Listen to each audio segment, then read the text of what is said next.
Either way, this season gave me enough to be like, okay, I will watch the next one. So this morning I am off to try out my first pilates class. So far I'm really intrigued by this book. And everybody in there was so lovely, but I am irrationally happy about this. I think Disney kind of scarred me a little bit with that movie. So this morning I am off to try out my first pilates class. I haven't been great about my weighted workouts at home, and I do feel like Reformer, as much as I love her, we're just jumping right into this vlog. As much as I love Reformer, I do feel like my hip flexors aren't as strong as I need them to be. I struggle a little bit. Sometimes it's just a little bit too taxing in that for me. So I thought I'd slow it down. I wanted to give myself a few things to just get me out of the house, to build some community. And I haven't tried this out, but I thought it would be a nice one. But also, the studio that I go to for hot yoga, they offer this class during the middle of the day. And it's actually a really good time for me because it means that, like, if I need more sleep, I can get that in. It's like the perfect combination of it's at the right time of the day in an area I love. And it means that, like, I have a little bit more flexibility in my day. So we're going to try that out. But on the way this morning, we're going to listen to the favorites. I don't know how much I'm going to kind of get into it. I'm trying to be really intentional about, like, not zoning out when I'm listening to it, but so far I'm really intrigued by this book, and I think it's just going to build. These kind of thrillers, the psychological kind of drama, this side of things, I like to listen to them. I find that it's just a little bit easier for me to not enter my empath tendencies and feel like I'm taking it all on. So the storytelling side of this, though, the way that this book is structured, it is perfect for audio, and I'm already having so much fun. It is on Spotify, by the way. Jane Kerr. We understand Katerina Chopra. First, we have to discuss Sheila Lynn. Sheila started training in my rink in the summer of 1980. She was between partners. I guess she'd gone through a couple different guys already, which isn't uncommon. That was such a lovely class. My hair looks crazy, but that was so much fun. It was the right pace that I wanted. I feel like anytime I do YouTube Pilates classes, they're a little bit faster than what I need, especially for the things that I'm personally working on. And I chatted with the instructor afterwards a little bit. And so it's nice to know. I love having those kind of classes where you get to work with somebody and they can kind of help you make sure you're activating things and be a little bit more intentional. And everybody in there was so lovely. But now I'm really craving an acai bowl. I don't know why. I think that's just what I need today, but it is 1:30 now and we are not in peak season, which means not everything is going to be open. So let's see what we can find, because I want to get one that also has, it says closing soon. I don't know if I'll make it in time.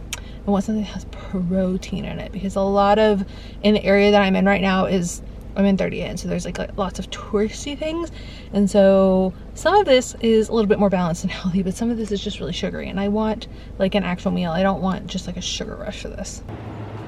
So I ended up coming under Rosemary, and you can hear it because it's so quiet and there's no construction right now. Just how loud the waves crashing on the beach are at the moment, because it is starting to rain a bit. So not as gorgeous as it normally is, but still such a lovely area. It is pouring now. I am irrationally happy about this.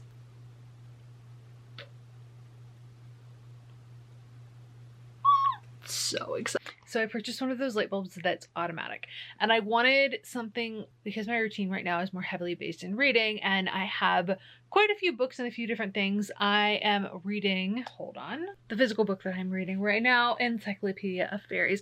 This it's not nearly as intense, but it's definitely got a more older English style dialogue, so there's a few bits where I'm having to like read it more than once, but it is fantasy. I think it'll be romantasy, but it's definitely leaning heavily towards like actual storyline, character development so far. We'll get into that, but this is my book at night, and I don't normally buy like full series when I buy books because I'm normally just not sure that I'm actually gonna like it. I had set to check this out from the library and decided that I was just going to go ahead and get it in person. I'm so glad that I did, because there's just been things that I actually want to annotate in this book. However, the one light that I do have in this room that's kind of by my bed and is the like nighttime reading light in bed, if you have a physical copy, I noticed last night, I was like, it's just so bright.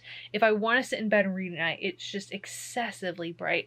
And there's only so many options that you can do with that, but one of the easier ones is to buy a light bulb that is dimmable or changes colors. I didn't want to get, and I might test it as like a red light at night and see if there's some tweaks that I can do for sleep improvement, but that particular lamp is just in the position where you guys see it a lot whenever I'm filming, especially at that angle, because I tend to shoot into that corner because it's just an always clean option. I don't really have to worry about things kind of moving around or like the door opening in the background. It's like an easily accessible place for me to film that I can do consistently without having to worry about much. And so whatever is in that lamp needs to be something that is flexible, but also is going to not like screw me up if I want to have the lighting that I need normally for a background. So having a dim one that also changes colors is great.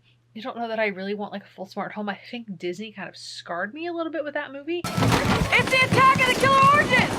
Come on, Pat, do something! But for now, I am very excited about it. It's just taking one of those little problems that's in your day that makes things slightly more annoying or just small, just easier in your life. It really transforms my mindset with things. So that right there, small win. I am happy. As much as I love a bougie moment, I'm also really simplistic with the things that make me happy. And a light bulb that I can dim is one of those things.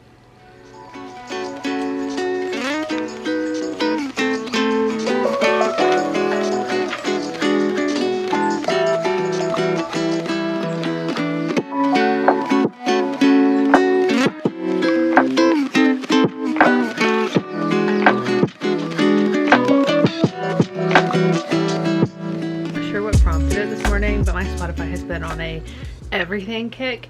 If you've used any of the features where you pick and play your like music from your phone onto something else, I normally will play it on my Echo, and today it's decided that everywhere is a thing, and I'm not mad at it because listen to this. It sounds like I have a full symphony orchestra going on in here because it's playing on both the TV and speaker. I love it. So I, of course, watched Bridgerton season 4 yesterday, and I thought we could chat a little bit about my post-watch thoughts while we're getting ready this morning, because I know that I'm not going to film any kind of other debrief. And this is your spoiler warning, so if you want to come back to this portion of the video later, this might be the end of the vlog, I don't know yet. Save it. Come back when you're ready. Come back when you want to reflect on your own thoughts. I love a little cherry poppy. There's something kind of bubbly when I'm getting ready in the morning. And I don't want an energy drink because I don't really need that extra buzz right now, but I just want something flavorful. That's great, but I'm so excited to figure out that they still have the cranberry fizz available to buy online, so I ordered some more of those this morning. But thoughts on season 4. There will probably be a short up by now kind of talking about this, but I had a moment last night where I was watching it, well, yesterday morning. I could not sleep. I had a very, very weird day yesterday when it comes to just the universe being like, hi, we need to spend some time with you. You're not going to sleep now, and then you're going to sleep later, and then you're just going to do all it. We're going to rearrange it. And so I was watching it way early in the morning, and I've read the books, of course. I need to reread Aquarius and Hyacinths because I don't feel like I fully completed them / was in the place to be fully present with the books. Watching the season yesterday morning and like just kind of knowing what was coming and having so many, just season 3 and I had a rough go. I didn't love season 3. I had a lot of moments where I just felt very uncertain by how they did the transition to a new showrunner. And even going back, if you like go back now and watch season 1, then season 2, then season 3, you can see the shifts that change every season as the show got bigger, as the show was less in its own bubble. So like even from season 1 to season 2, you'll see that the queen used to be kind of in the crowd with the parties, and then they put her on the pedestal. The show is constantly evolving. It's constantly learning. It's constantly, you know, allowing itself to grow. And I think for so many of us, like season 3 was something that we wanted to be representation of something that we hadn't seen before. And so there was so much emotionally riding on our feelings for season 3. And so coming into season 4, I struggled with a lot of the Benedict storyline last season. I still struggle with that coming into season 4. Like coming through the whole thing, I definitely sat there and thought about it yesterday, and I was like, we did so much better this season. We extended the episodes, we balanced out the characters and the stories, we made the world feel more cohesive. And so in that balance of things, we did a great job. It felt like we were truly telling more balanced stories in this world. It's beautiful and wonderful. It makes me even more angry about the last season. And so I've had to like try to separate myself in that way to be like, all right, well, can I enjoy this version of the show? There were a lot of things, especially with this book, since it's so like Cinderella story inspired, that I was a little bit hesitant on because it just can feel a little bit overdone. I found it interesting that they made the tweaks that they did, not in a bad way, but it's just the choice that they made. In the book, Sophie is the woman in the mask because he sees her playing with the kids and she's got something covering her eyes and he's getting that like different vision of her face. And we did the necklace in the show. That's totally fine. I really didn't have any issues with that. I'm very intrigued by how they're choosing to create their own dynamic with this show. And it's very, in a lot of ways, it's what you would expect from like a Shonda Land show, because the women are dynamic, they are complicated, they have wants of their own. I think we're really kind of establishing the balance of all of these other roles. It felt like the Mondra just played a more essential role this season. And in some ways, I just felt like some people felt like a little bit too supporting of characters. I'm underwhelmed by how they're using Colin. I really hope that somebody learns to write Colin better, because I feel like we never got to see him reach his potential. We just didn't give him what he deserved last season. And then this season he played this weird kind of like sidekick role in things, and the like husband's food club just seems like an odd choice for me. But don't get me wrong, there's a lot that I loved about the season, but the things that I found a struggle about this season were so specific and my brain just kind of saw them and locked on. So I really, the first couple of episodes, and I don't remember how many it was, and I could be incorrect in who I'm crediting for the job on this side of things, but it feels like the story editor not necessarily dropped the ball, but it felt like for whatever reason we just weren't seeing that certain people had certain tendencies to use the same word over and over when it was their episode. So in the beginning, a couple of episodes, might have been one or two, I can't remember, there was a lot of I apologize, apologize. Like it was to the point where my best friend, who is not as going to pick apart a television show, was aware of it. And she was even calling it out. There was a lot of the use of the word fantastical towards the end of the season. And so sometimes when it feels like a word is just being overused, that's when it draws my attention in a way that draws away, that like pulls away from other aspects of the show. So stuff like that, or the overusage of certain locations. And this is one of those things where art is kind of this living, breathing thing, but it's also, it comes with creative boundaries. It comes with things that have to be last minute changed on a show. And sometimes they work really well, and sometimes it's just what has to go. And so I try to give leniency when I can understand that. I try to have grace normally, but like it's just a little bit easier sometimes when you know, when somebody's told you. So I definitely had a moment at the beginning of the season. I was like, it feels like they're really overusing the walk in front of where the Modiste location is. It felt just repeated for me. And then I found out that they had built the backlot for the show, which what will happen for television shows, depending on the budget of the show, depending on the dynamics of where they're trying to shoot, you might end up with, like when we were working on, I think it was season 7 of Vampire Diaries, one thing is that they were trying to call the budget in a way where they ended up building more sets than they had before, because then that means that you don't have to move the entire production to location. Sometimes it's cheaper to go on location with things. Sometimes it is more cost effective to build everything in-house. It just depends on the show, the budget, what you're trying to do. And so it felt like, and this is that balance of things, is are they excessively using what they have available in the writing because it is available for the show? Are they struggling with budget issues? Is it just because they know that they can make this easily accessible and that helps them have more flexibility in how they deal with the rest of the show? But like visually when you're watching that, you don't necessarily care about that. You just think, why are we always in like this set of the show? Again, this is just me being very particular, but it's what I noticed, and it's probably because I feel so frustrated with the writing side of things when it comes to the show that I'm more aware of these little details of things. I loved lots of things about the show this season. I think, of course, the costuming is great. I really loved all of the things that they created, but that's when I'm not like the person who's going to be historically in it trying to dissect it. There is a dress that Eloise wore in the last couple of episodes that is living in my head rent free, and as soon as I learn to sew, we will be doing a more everyday wear version of that because I'm obsessed with that. So glad to see the younger kids kind of starting to take their place on the show, and I can't wait to see what happens with all of them. I think a part of me has a little bit of trust issues with the show. So I'm really curious to see how we're going to go forward with things. But the Penelope giving up Whistledown makes a lot of sense. Like, it doesn't make sense for her to be able to continue the way that she was going with Whistledown and it not causing problems for her because people know her identity. I don't know if the books were aware of that as much as it just was the natural progression and how that story was told, where that no longer really works for the story just because of how that would actually kind of unfold in that world. But I think we're really starting to see where this is a different story that's being told, especially when it comes to looking at the books and then understanding how they're kind of writing the show. Having an entirely new Whistledown that we don't know about, looking and kind of planting the seeds to have more of the like upstairs downstairs vibes and to understand who's working behind the scenes. They're running it in a way that is like true to a television show, and that makes sense.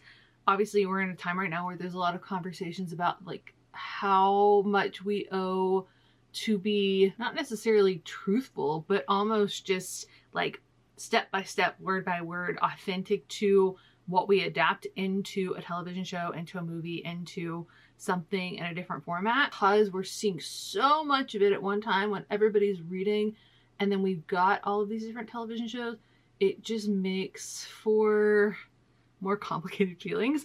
And then of course there is the Francesca of it all. I did look it up and I will go back again and double check myself unless you guys can tell me in the comments because it's been a minute. I was trying to remember in Francesca's book because the entire thing is in my mind in the way that I'm remembering this. You know, John dies and then there is the question of whether or not Francesca is pregnant and if she's going to be carrying the heir, and there's already some kind of tension between her and Michael. That's one of those moments where she's kind of processing so many things, losing this man that she loved, you know, losing a child previously. According to ChatGPT, she loses one of the books beforehand, and then, you know, kind of feeling like she didn't do her job, but also losing her sense of control and like what she thought was going to be her world going forward, and whether or not she'd have to move back with her family. Like, just the trials and tribulations and journey of being a widow in this time. I definitely went to ChatGPT to be like, in my mind, I remember the part where he dies and there's the question of her being pregnant. And this season, I think more than anything, it's not that we haven't had difficult kind of conversations before. I think this was less escapism than we're used to with the show, especially going right from an episode where he dies. Because as soon as he said he had a headache, I was like, already? We're really just phasing ourselves into the next version of the show. I knew he was gonna die because I've read the books. But then watching her have to go from like Benedict losing his mind about them being so just impersonal and like not caring about her situation, and her having to not just face that totality of loss so immediately after, but that position where she's in where it's so violating, it's so dehumanizing to have all of these people sit there and watch while you're dealing with this other loss, and then it just adds layers upon layers upon layers of emotional depth to what she's carrying at that moment in the show. It was beautifully done, but it's the first time that I think you sit there, for me at least, watching and thinking, this probably happened more than once back in the day, and this just feels like there are no words for how horrible that moment feels, both to watch but to realize like everything that's happening in that moment in her world. And I just, those were the moments where I thought, wow, like we've dealt with the depth of loss before, and we've dealt with a complicated relationship side when it comes to like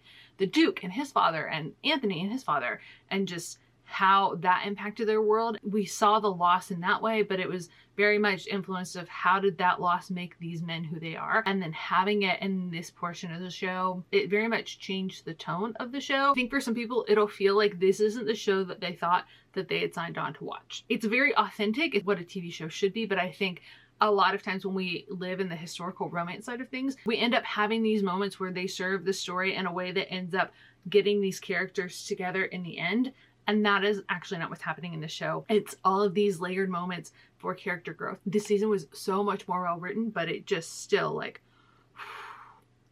I don't think people are fully prepared for what they're getting for this half of the show. And I feel like there's going to be a lot of opinions on whether or not people want to continue with this show, because this season really shows you what they're capable of or how the creative side has decided to interpret and guide and direct the show. And that's, I think it's going to be a splitting point for a lot of people. That being said, there were still loads of moments of fun seeing all of the kids do all of their things. I feel like we really got Anthony that we've known and loved and hated at many points in this season of the show with his confrontations with Benedict. And that was good to know that we haven't forgotten like who this character is and how he lives in this world. It does feel very hypocritical in the way that like he's off doing all of these things and Benedict is still very much acting as the Viscount, and there's that weird sense of where the humans who are actors outside of the show get to have their own lives and they get to kind of understand the role that they want to play in the show. But I do feel like at some point that has to be acknowledged in the storyline, or it just feels like a bunch of BS. But I love Sophie. I loved Alfie. Anytime he kind of showed up to call her out and he's just kind of the gay best friend that's there, he is such a fun time. Loved him. I really hope that he gets employed with Benedict and Sophie's house so that we can see him more of the time. That would be great. The Cressida return, I wasn't expecting them to not necessarily follow through, but I just wasn't expecting them to think as though they needed to go back and kind of honor their previous storylines. So having her come back was wonderful. It was a good way to kind of move things forward and to carry on the things that they've done so far in their storylines. But like every time they do that, I feel like I look at Colin and I'm just like, I really want them to give you a good storyline. Please, can we do something with this character who has so much potential, who could be so integral to this, and we're just kind of casting him aside. That being said, they haven't said, of course I'm recording this like the day after we've gotten the back half of season 4, so they haven't said who season 5 is going to be about yet.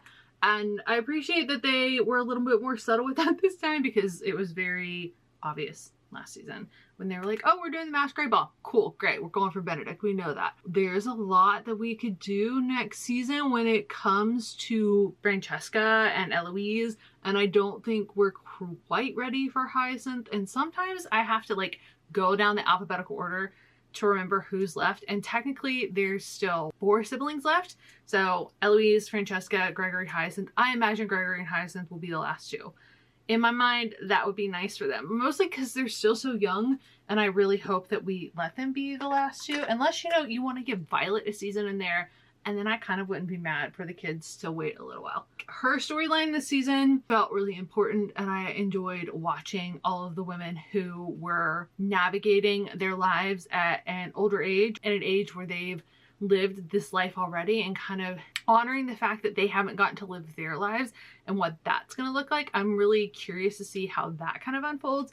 But anything Claudia's in, Claudia's just freaking fantastic. I love her in every scene that she's in.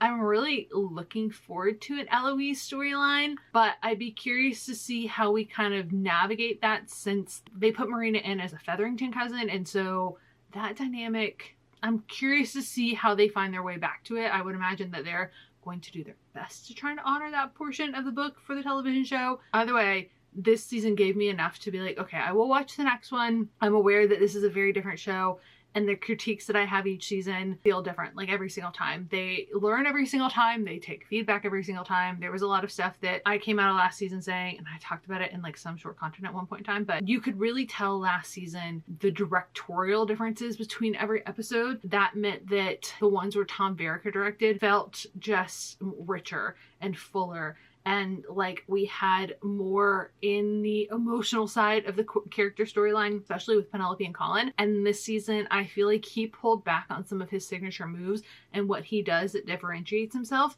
as a director, where you can kind of pick out his episodes.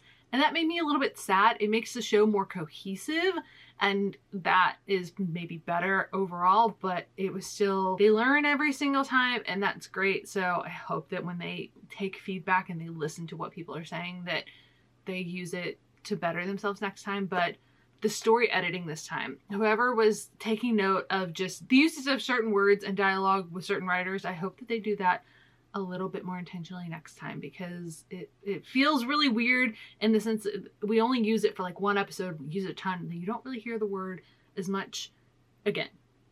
It's a weird